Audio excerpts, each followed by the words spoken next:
कि जो dependent clause होता है, ये डिपेंडेंट क्लॉज के कितने पार्ट्स होते हैं। जैसे यहाँ पे बात करें तो 3 पार्ट मुख्य रूप से होता है। एक नाउन क्लॉज होता है, एक एडजेक्टिव क्लॉज होता है, एक एडवर्ब क्लॉज होता है। तो हम लोग समझेंगे क्या कि नाउन क्लॉज आखिर होता क्या है, एडजेक्टिव क्लॉज क्या होता है, एडवर्ब क्लॉज क्या होता है, और इसमें आपका जो एग्जाम होता है किस तरह से क्वेश्चन पूछा जाता है, और ताकि आप इसमें बच्चे का क्या होता है, जिससे हम लोग का जरा बहुत सा कंफ्यूजन होता है कि अगर मान लीजिए आ जाता है अंडरलाइन करके सेंटेंस जाता है और फाइंड करने का था कि which types of clause this is, noun clause, adjective clause and adverb clause, तो आपको आंसर देना होता है। उसमें क्या होता है, बहुत सी मतलब कह सकते तरह से कंफ्यूजन सा क्रिएट हो जाता है।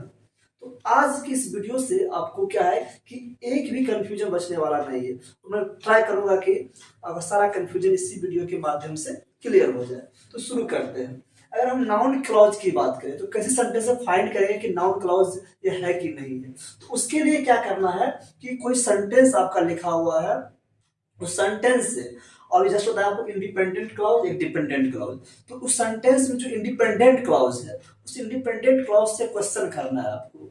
अगर इंडिपेंडेंट क्लॉज से क्वेश्चन करेंगे, इस क्वेश्चन का अगर आंसर हमको व्हाट में आ रहा है, क्वेश्चन का आंसर अगर हमको व्हाट में आ रहा है, व्हाट का कुछ आंसर आ रहा है मेरे पास, तो समझ जाएंगे वो नाउन क्लॉज है। जैसे समझिए एग्जांपल, अगर हम बात करें I do not know who is he, I do not know who is he, तो यहां पे देखने से क्या पता चल रहा है, I do not know, I do not know what, do not know what, question कीजिए, इससे आंसर आ रहा है हु इज ही, वह कौन है। I do not know what, इसका आंसर आ रहा है who is he, who is he, तो आंसर आ रहा है। तो जो इसका जो वहां पे वर्ड का जहां आंसर आएगा तो वह क्या कहलाएगा, आपका नाउन क्लॉज। इसका मतलब ये हो गया इस सेंटेंस का कौन सा क्लॉज हो गया, यहाँ पे एक नाउन क्लॉज हो गया, एक नाउन क्लॉज हो गया। ठीक है यहाँ तक में।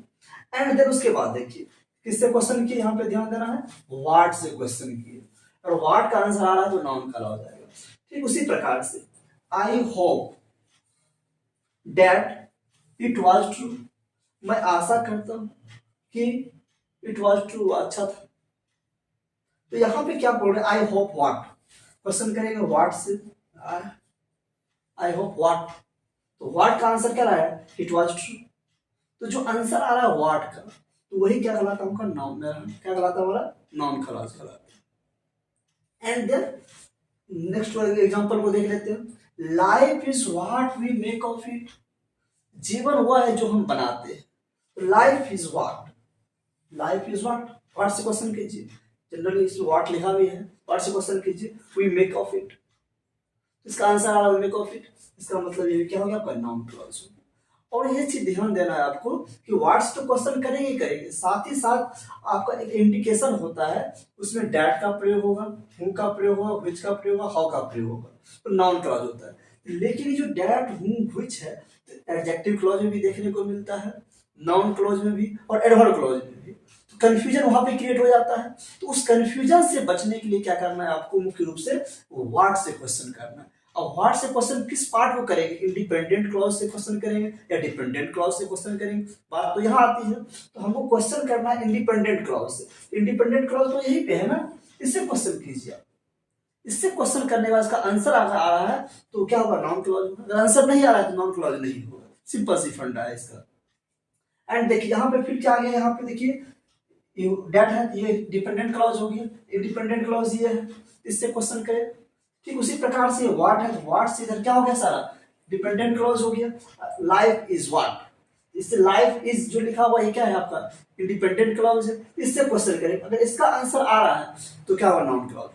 समझ में आया बातें हम तक। और विभिन्न तरह की जो बातें और भी होगी, हम क्या करेंगे इसके बाद आपके लिए प्रैक्टिस सेट लाएंगे।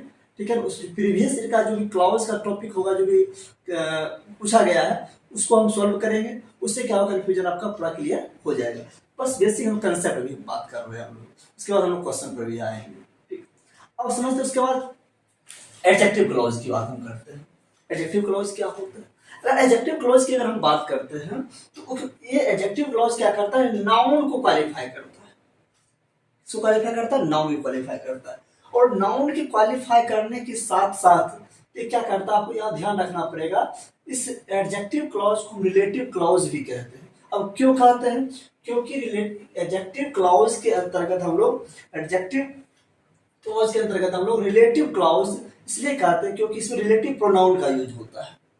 जैसे हूँ हो गया, होम हो गया, हुज हो गया, ठीक है ना। तो इस तरह की जो रिलेटिव प्रोनाउन का यूज हम लोग करते हैं यहाँ पे, इसलिए इसको रिलेटिव क्लॉज के नाम से भी हम लोग इसको जानते हैं। और आपको ये चीज ध्यान रखना है कि जो एडजेक्टिव क्लॉज होगा वह इंडिकेशन देगा आपका हूँ का, होम का, हुज का, वेयर का, व्हिच का, डेट का, इस सभी उसमें क्या रहेगा, दिया हुआ रहेगा। अब मन में ये सवाल आएगा, आपने तो ही बोला जस्ट नाउन क्लॉज को देखना है तो डेट का भी प्रयोग होगा, वहां पे लिखा रहेगा, तो फिर डेट का प्रयोग इसमें भी है कि नहीं है? कंफ्यूजन यहाँ क्रिएट हो जाती है आप लोग को। तो यहाँ पे जो कंफ्यूजन क्रिएट होता है तो बस उसका एक ही सॉल्यूशन है। इसमें भी क्या बोले आपको, इंडिपेंडेंट क्लॉज जो उससे व्हाट से क्वेश्चन करना है, बट यहाँ पे क्या करना है, इस सेंटेंस में देखना है कि जो सेंटेंस जो लिखा हुआ है उस सेंटेंस क्या नाउन को क्वालिफाई कर रहा है। अगर नाउन को क्वालिफाई कर रहा है एडजेक्टिव क्लॉज हो। एग्जांपल की वजह से समझिए, लिखा हुआ यहाँ पे the boy who is playing there is my friend. The boy who is playing there, लड़का जो वहां खेल रहा है, इज माय फ्रेंड, मेरा दोस्त है। तो यहाँ पे सेंटेंस को देखने से क्या लग रहा है, देखिए हूँ लिखा हुआ है, जस्ट होता है, तो हूँ किसको क्वालिफाई कर रहा है, इस बॉय को क्वालिफाई कर रहा है ना, इस बॉय के बारे में बात हो रहा है। तो नाउन को जब क्वालिफाई करेगा, ये सारी वर्ड क्या हुआ, किसी नाउन की जगह प्रयुक्त हो रहा है तो क्या कहलाएगा आपका, एडजेक्टिव कहलाएगा।